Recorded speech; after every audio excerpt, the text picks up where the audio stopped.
Welcome to Overtime with Jared P. and Johnny O, Super Bowl edition.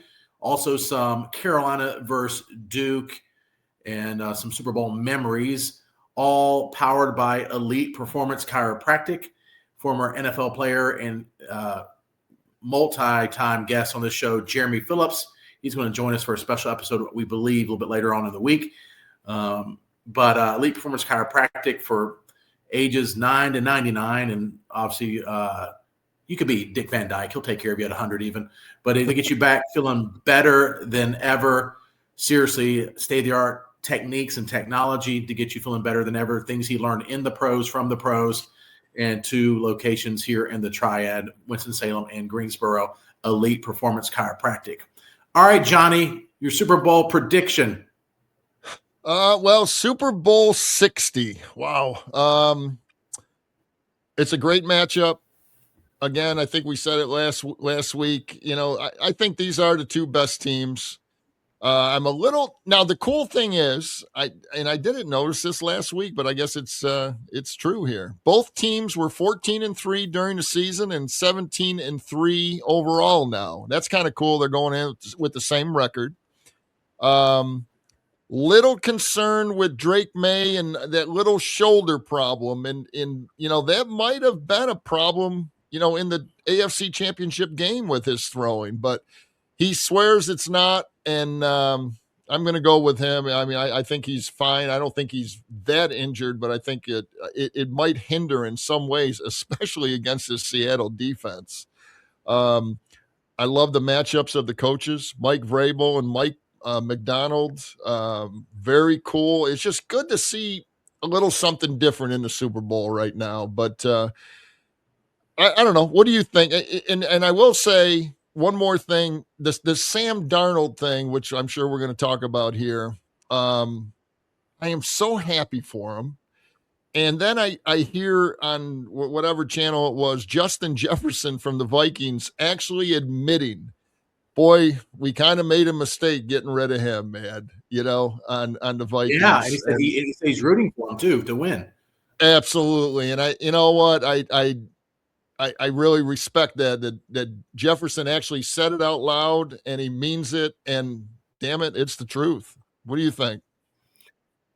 Well, you do have the 2 top teams as far as point differential on the season.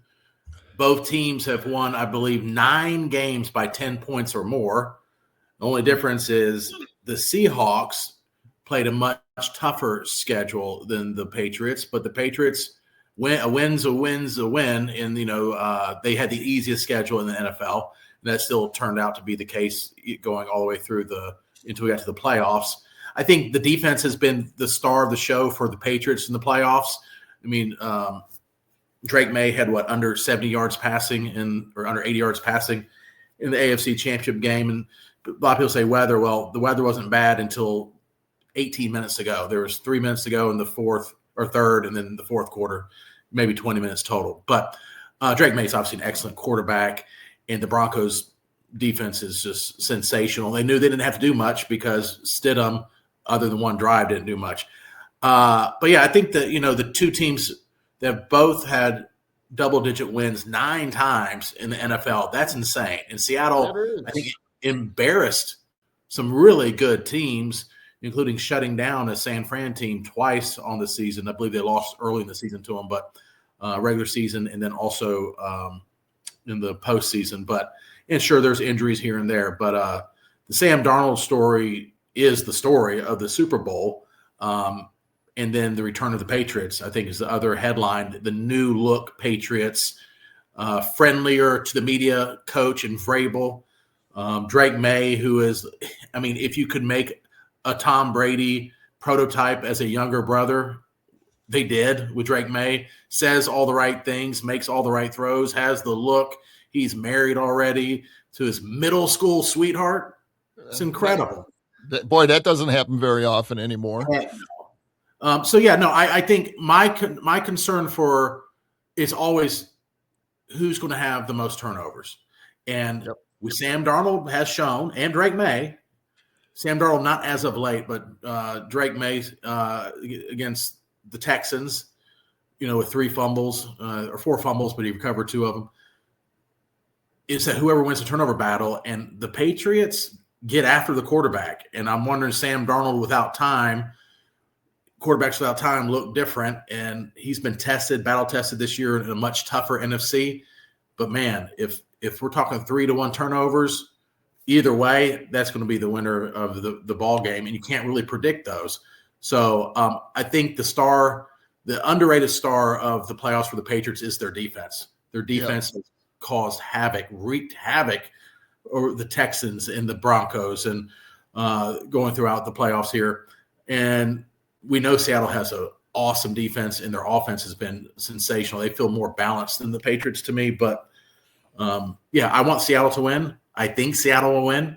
But it's the NFL, and turnovers it's all about – when teams are about this even, I think it just comes down to turnovers. No, I agree totally with the turnover. That usually is what happened. But, with these, like you're saying, with these 2 defenses, I think there's going to be turnovers. So you're right, man. That will be a big part of this game.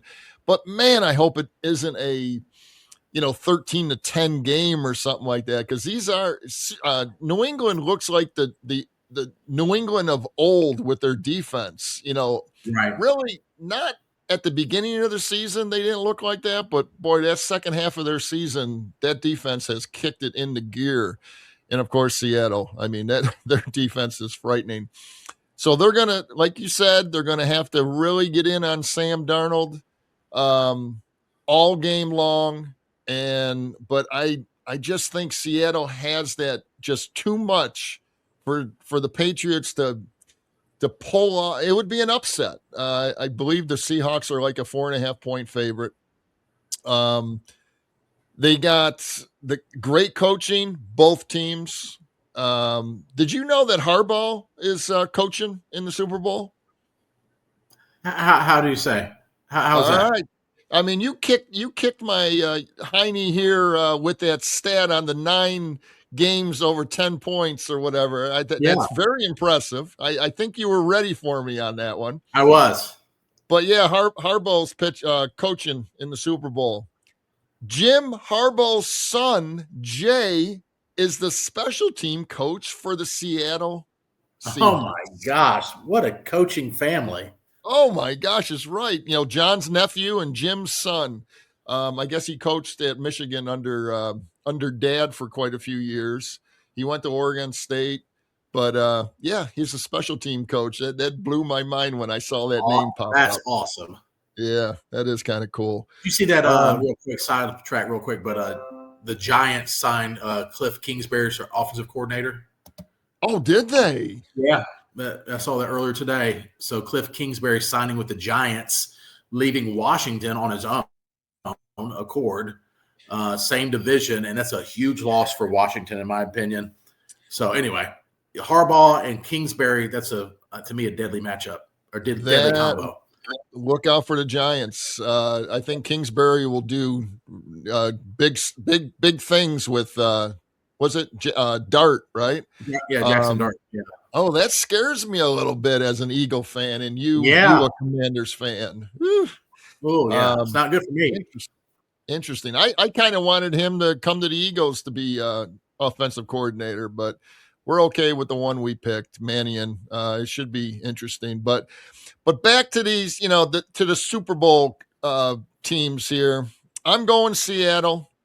Not only does Seattle have a great defense, their offense is pretty freaking good too, man. Kenneth Walker has been running all over the field, as running back. Jackson Smith Ignubai, I guess is how you say it, but JSN, just absolutely, I don't know where he came from. I never knew anything about him. I know he went to Ohio State, but that guy doesn't drop a pass. He's unbelievable. And the offensive coordinator, Clint Kubiak, is the Seattle OC. He's going to be the Raiders head coach after this Super Bowl. I don't know if you saw that. He did, yeah. Yep. So it's all interesting. Well, his dad's a quarterback or a former quarterback, but Super Bowl winning coach, right? With the Broncos. Yeah. So I got to go. I got to go Seahawks. NFC's been the tougher conference all year long. They played a tougher schedule. They will prevail in the Super Bowl. And my prediction, I'm not going to say it's a prediction, but I'm going to be hopeful here. I hope it's at least like 28-17. I hope they score some points in the game. I was thinking 24-17, so that sounds about right, Seattle. Yeah. So we shall see, but neither one of our teams are in it. But nope. What can you do? Mine hasn't been in there in 34 years. At least yours won it last year. So it's been a long time for us as Commanders fans. Best Super Bowl memory, and then we'll get to some of our other sponsors. All right, give me your best. Okay, I have two. I know before we got on, you said you had two, and I have two. Yep. One for me personally, both these are for me personally, but for me as a fan, the Washington Redskins in 1901 went down 10-0. And I remember they put up the stat. And I remember the announcers at the time saying, no team has ever come back being down by 10 points in the Super Bowl in the history of the Super Bowl up to that point. I'm sorry, not 1991, 1988. Yep. 10-0 Broncos. I remember Doug Williams went back to pass the ball, and he twisted his knee and he fumbled, and the Broncos recovered, and they said he had given up the play and he was down, even though if I was a Broncos fan, I don't know about that, but they resumed. And then Washington went on to have the best quarter ever in Super Bowl history, 35 points in the second quarter. I mean, it was just an onslaught. And Doug Williams, otherwise, a backup type quarterback, threw for over 340 yards. Super Bowl Timmy Smith, that no one's ever heard of since, had over 200 yards rushing. I mean, it was just an offensive onslaught. And they didn't in the fourth quarter, they pretty much just ran the ball. I mean, just to run the clock out. It was just an explosion like none other. And I was a Redskins fan, still am. I was 8 years old watching it, and I was just like, this is awesome. And I couldn't believe it. I remember like it was yesterday, man. That is a memorable game in a couple ways. I mean, the 35 points in the second quarter, that was absolutely incredible. What they did and what he did. But real quick, back in '88, okay, I was living with one of our sponsors, Jimmy Snow, that I always bring up. Okay, really? We had three guys living in this very fun house, okay, in Syracuse, New York. Because I was what was I, like 24, 25 years old, and we had a ball in that house. But anyway, we had a Super Bowl party that day. But the bad part about why I remember it, my grandfather, which I was very close with, he died that morning. So I'll always I'll always remember that Super Bowl and watching the game. And we have a party at the house, and but in the back of how that back of your head, you're thinking about your grandfather and all that. But that just it reminds me of him, man. He died on a Super Bowl day. That's kind of a neat day for him. But great game, great memory right there, Jared. Absolutely. And I'll do my second one real quick, and then I want to hear yours back to back. And then the one as an adult that meant the most to me, because my Commanders haven't been anywhere close to sniffing. I mean, last year, the NFC Championship game, but I mean, they got blown out by your Eagles. But is my son's a big Chiefs fan, and he wants everyone to know he's a Chiefs fan before they even made it to the Super Bowl, which is true. He was a big Tyreek Hill fan, and then like the Chiefs. And so when they played the San Francisco 49ers, we had a Super Bowl party at my house. We had about 80 people here, which is a lot. I think a lot of people here. And I was nervous. And then, they were down 10 points. And then they came back, and Mahomes magic started, and they won that Super Bowl. And he was so happy. And to see your son so happy, because that's my, I pull for the Chiefs because he pulls for the Chiefs, and I love Andy Reid. I've loved him when he was with Philadelphia, even as a rival. And so, but to see your son really excited about it, and Eli was probably 8 years old. He's about the same age I was when my team first won the Super Bowl. So it was kind of like feeling both those memories at the same time, realizing your team's the best team in the NFL. Yeah, absolutely. No, that's a good one. And I remember that one well because like you said, you invited 80 people to your house for a Super Bowl party. And Kim and I are still looking for that invitation. It never came, man. Oh, I think you have that old Netscape dialed up internet or something. I emailed it to you. Oh man. All right. What about you? Right. All right. One is a childhood memorable game, 1972. Which do you even know that there was a year back in 1972? But anyway, I know who played in that. I know who played in that game. The Miami Dolphins. There's against the one that Washington Redskins, a 14-7 barn burner. Okay. But with Don Shula at the helm, they went 17-0, and I was a Miami Dolphin fan.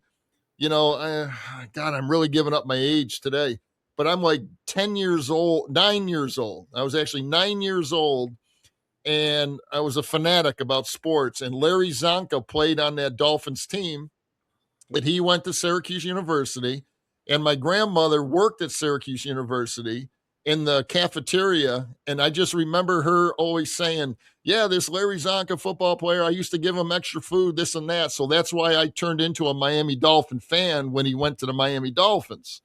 That's cool. And Larry Zonka was the man for that team. Back then, 1972. So they go 17-0. They win 14-7. Zonka had 15 carries and 112 yards. Bob Greasy was the quarterback, threw for 88 yards, in the Super Bowl. And your quarterback, Billy Kilmer, threw for 104 yards. That's how this game has changed from 1972 until now. I mean, there's barely – there was just hard-fought yards and points back then. But so that they were my team for quite a few years when I was a little kid. And my other one, as an adult – it wasn't hard to remember this one because it was last year when when my Philadelphia Eagles dominated the Kansas City Chiefs 40-22. And my little quarterback, that guy that no one really likes, he only threw for 225 yards and 2 touchdowns and ran for 72 yards, which he didn't do this past year. And that's why they are not even in contention with the Super Bowl, but ran for 72 yards and a touchdown. And Saquon only had 57 yards in that Super Bowl on 25 carries, Jerry. Yeah. They stopped him, but Hurts had to do it, and they ended up winning 40-22. And it was the most relaxing Super Bowl game that your team was in because they were in command right from the start. It was really over at halftime. Yeah, by halftime it was like this game. And it was funny. My daughter Ava, who's 17, and she'll watch the Super Bowl. She doesn't really care, but she was showing me pictures yesterday of the Super Bowl party we were at. That not mine, somebody else's. And Eli she was taking pictures of him when he was sad. Oh man, he's just like there's pictures of him. He's just like it's like in the first quarter, and he didn't know just taking pictures, and it was like it was over. It's like it's the most not entertaining or most unentertaining Super Bowl that I've seen in a while, but not if you're an Eagles fan. Yeah, that was relaxing. It really was. But I know that Eli's feeling. When you're a kid and your team is losing, you think it's the end of the world. And I hate to say it, I still feel that way sometimes. I do. An adult. Yeah. Yep. I mean, we all lost that close Super Bowl to the Chiefs by 3 points. I mean, that had to be devastating. There was a pass interference. The guy said it was, but sometimes you let those go. I mean, you definitely had room you could easily won that game, and Hurts played so well in that game, but that's how it goes. Good stuff. All right. Before we go into the next segment, a few of our, again, thank you, sponsors. These guys have been great. Estate Jewelry and Loan, something old, something new. Estate Jewelry has a great selection of new and estate jewelry. You can find a nice, unique piece. Go see Brian at his showroom at 2511 Battleground Ave. He's got all kinds of beautiful stuff to buy, but if you have gold or silver or anything like that, go see him. He's paying top dollar for that. And you can go on their website, estatejewelryloan.com, to check out and see what they got. Also, Salsarita's Fresh Mexican Grill, located in High Point at the Palladium and in Greensboro in the Target Shopping Center on New Garden Road. He's got a food truck, catering, daily specials. Go see Miguel over at either one of those restaurants. Tell him we sent you. And then our golf guy here, 4Real24, real golf indoors anytime. Greensboro's premier 24/7 indoor golf facility. They are rocking and rolling with this weather we're having in North Carolina right now.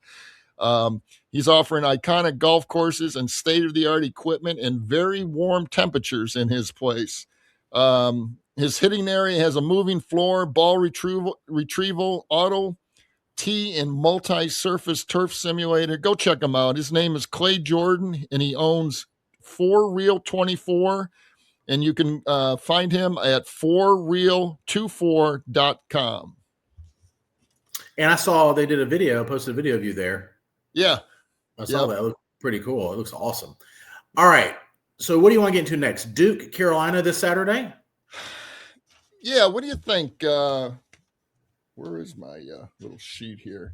Yes, I'm looking forward to that game. So, I mean, I know you're a big Carolina fan, and you know, I have a little likeness for North Carolina, but I've just never liked Duke. So, what are your thoughts? You know, as a true Carolina fan, I always think my team's going to lose. I don't care how good or how bad Duke is. I mean, or how good or how bad we are. Both teams are good this year. I kind of think, man, I'd like to have Roy Williams on the sidelines right now with this team. This team is good. Carolina has a loaded roster. I think they're underperforming per usual with probably the nicest guy in all sports, Hubert Davis. It's just, even last night when they just were, just giving you guys the business up by 32. Go ahead. You can say it. They were crushing us, man. Crushing you, boat racing you guys. We're up 32. And then you guys make it a 5-point game with under 2 minutes to go. I'm like, what are we doing? It's like, we don't have that killer instinct. Anyway, we have a loaded roster. We have bigs. We can shoot the three. We're outside of two very bizarre games on a West Coast road trip. We have 4 losses, 2 of which don't make any sense at all against Stanford and Cal. I mean, Stanford's okay. Actually, Stanford's decent, but Cal didn't make any sense. But they had no business losing those games with Caleb Wilson and Vassir. And, we got 7-footers that can block shots. We got Caleb Wilson, who's projected number 4 pick in the NBA draft, who just broke Tyler Hansborough's record of most 20-point games by a rookie or by a freshman. Wow. Consecutive games. And I don't know. This team seems like the most complete team we've had since some of those Final Four runs. But and we're undefeated at home. With that being said, Duke is ranked 4th in the country, and they have the number 3 overall draft pick in Boozer projected. And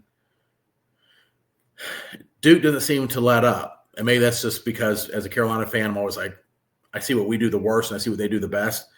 So I really worry. But I think Carolina's going to show up, and I think it's going to be, as it always is, a super close game. I think Carolina actually is going to have a mini upset. 4 to 6 points is my guess. I hope so. But and the good thing is that they are playing in the Smith Center. Okay, this game. I tell you, I haven't watched a lot of basketball because we've been so into this football, but I finally kicked in some basketball of late. And I did, I don't usually like watching Duke, but I said, I better watch this team because they, they're 20-1 and this and that. And they're Boozer looks so good, so comfortable, makes the game look so easy out there. My gosh. But he's got so many weapons around him.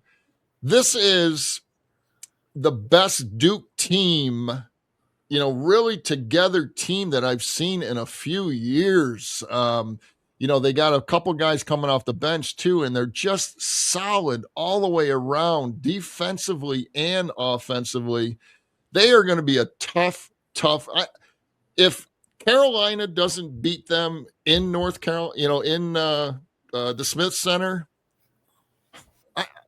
Duke looks so good to me right now and so comfortable on how they play the game.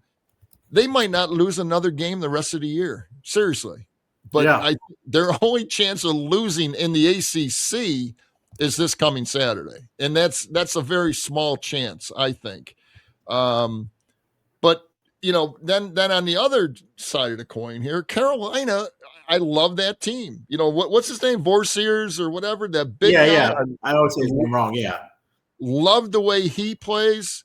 Caleb Wilson, who does he remind you of? Let's talk about that kid, because he looks like, a man amongst boys sometimes, because he can hit they said he can't hit the three, but I saw him hit a couple of nice threes, and he's got a nice little jumper, man. I mean, he's got a smooth little touch, but he's inside. He takes the ball to the hoop, and he just looks like somebody, and I'm trying to figure it out. Who does he play like? Maybe another Carolina guy. Yeah. What's interesting is somebody said that he kind of looks like a young Kevin Garnett. I could see a little bit of that. I guess Kevin Garnett was such a unique individual. Like, I don't necessarily see that. I don't have a good comparison for him. I don't, because he's so quick, and he covers a lot of space quickly. He plays great defense, and he'll drive the lane, and from the 3-point line, next thing I know, he's dunking on somebody. I'm like, how did he get there so fast? And he has a nice mid-range jumper. So I think it's the Kevin Garnett comparisons, is the mid-range jumper that he had even at a young age. But I don't know I don't see a Carolina guy who reminds me of necessarily. Such a good rebounder too. I mean, he's constantly underneath the basket, and he just, and it looks like he's given effort on both ends of the floor. He's fun to watch, and there's a guy, again, if Duke is going to lose, it's going to have to be this Saturday, and it's going to have to be him just having like a 28 or a 32-point game to really get that crowd rolling and see if the Heels can pull it off. Yeah. So who do you got winning?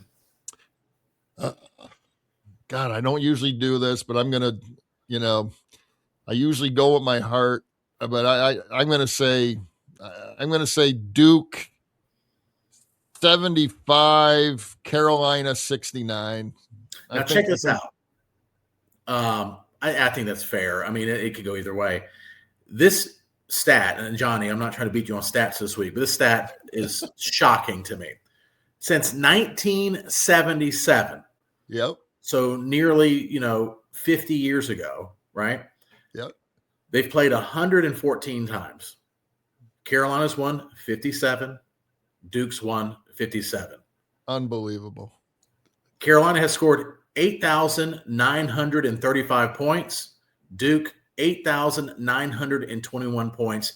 A difference of only 14 points in a 49-year span. That's about as even as you can get. That's incredible. Now, who has more national championships? Carolina. Thank you very much. But, now, let me say this. As far as a team is concerned, and we know the reason, Houston had that incredible last 10 minutes against Duke in the Final Four.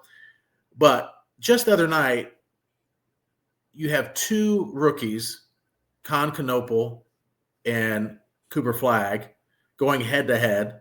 Yep. Cooper Flagg has 49 points. Canopal, however you say his name, had 34 points. 34. How they didn't win a national championship last year. I know. Houston took them out with grown men, but it's like that's sick.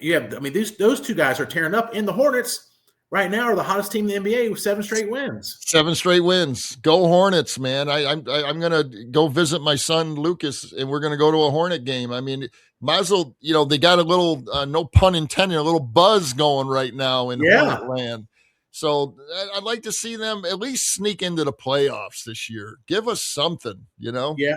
I mean, heading into the All-Star break, they, are heading into the last part of the season. I mean, they're 11th right now, but I think if they keep winning at this pace, we beat the Spurs the other night. They're not beating just bad teams. I think that this team could, be a 5, 6, 7 seed and maybe cause some damage because they are young and they are athletic and they can score. They put up 150 on Utah a couple weeks ago. No, they got a good team. And I'm telling you, LaMelo Ball, when he is completely healthy, is a superstar. He is a superstar. Agreed. So I'm kind of hoping he continues to be healthy. But back to what you were saying, okay? And that's what I was saying on this year's team. I mean, you got Cooper Flagg and Knipple last year, along with a few other guys. I can't even remember. I mean, they were stacked. I think they had 5 people that were drafted. Yeah.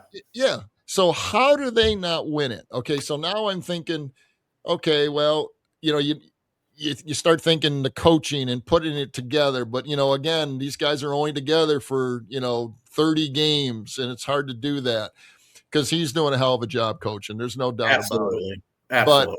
But that's why I'm saying this year it looks like all they want to do is win, where maybe last year everyone was concentrating on Cooper Flagg, and then Knipple just, lit it up the second half of the year. If it wasn't for Cooper Flagg last year on Duke, Knipple would have averaged probably 32 points a game. Seriously. Easily. Yep. So that's what scares me about this Duke team this year. I think they're all bought in, where maybe in the past with all this other talent that Duke has had, over the last few years that they haven't won it, maybe they weren't all bought in. They were just looking for the NBA. But maybe there's another reason for that. These guys are getting paid so much, I know, in college, that they're saying, hey, let's win here. Why not? Instead of worrying about how much money they're going to make in the NBA, because they're already making money. Yeah, I'm with you. So it should be a good matchup. Carolina's undefeated at home. Mentioned that earlier. And, it's nice to see both teams in the top, 16, usually top 15. And to be fair to Duke fans that are watching, in the last 10 games, Duke has 6 wins against Carolina's 4. I believe Duke won all 3 last year. So kind of put them over the edge for the last 10. But the last 114, it's 57-57. That's insane to me. That is. And the 14-point difference over 49 years is stupid, man. That's unbelievable.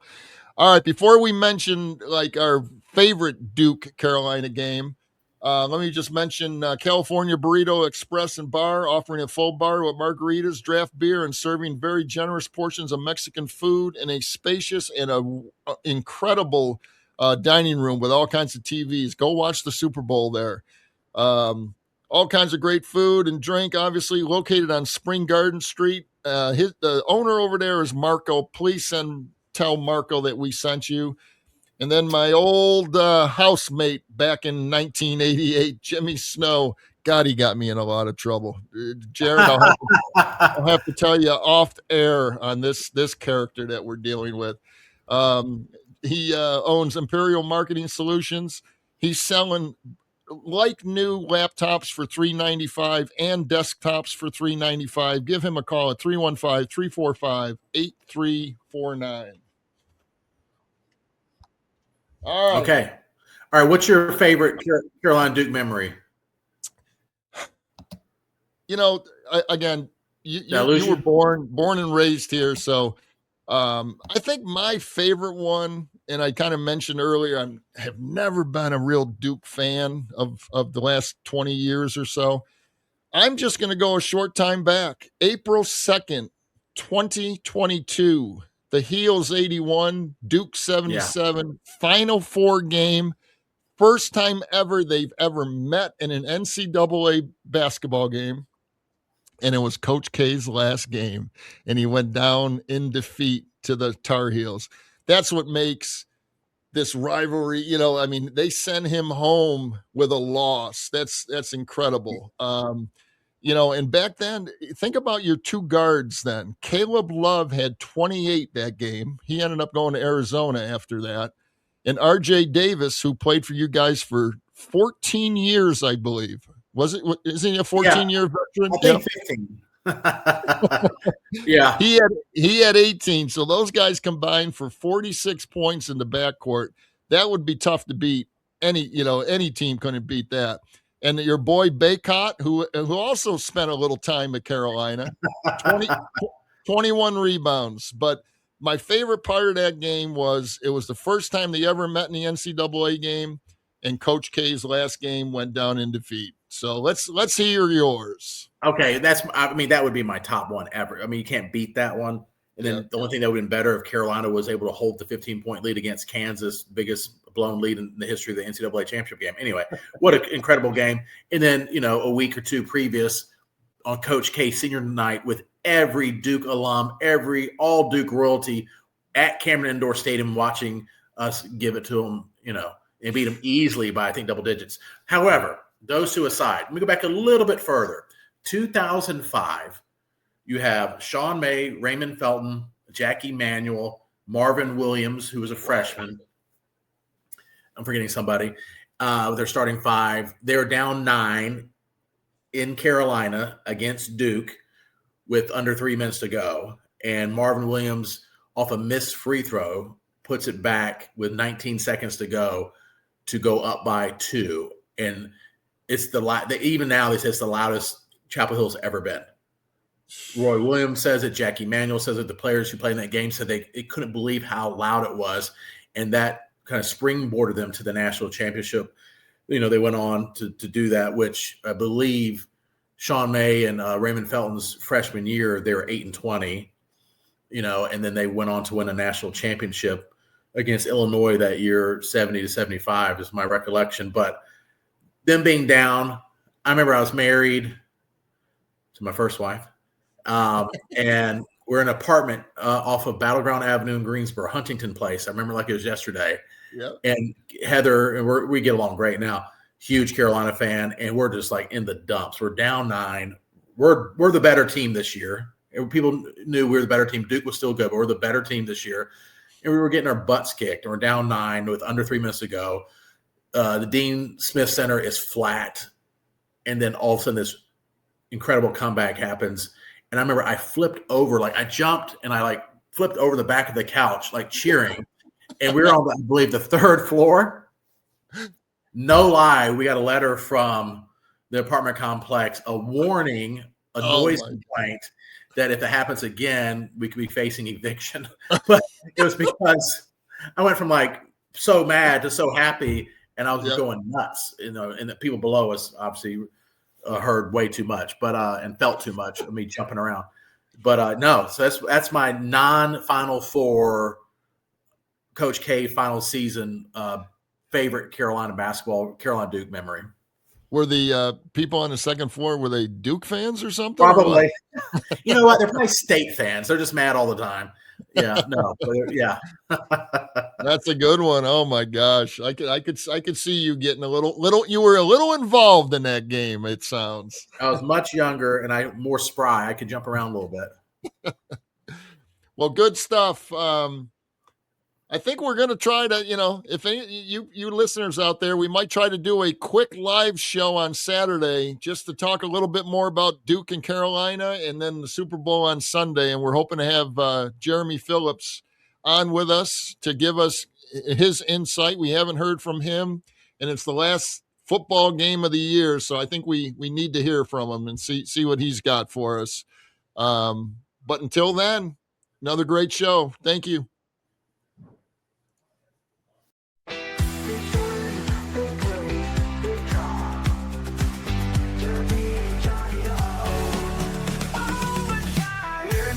Overtime pay. We're talking the overtime play.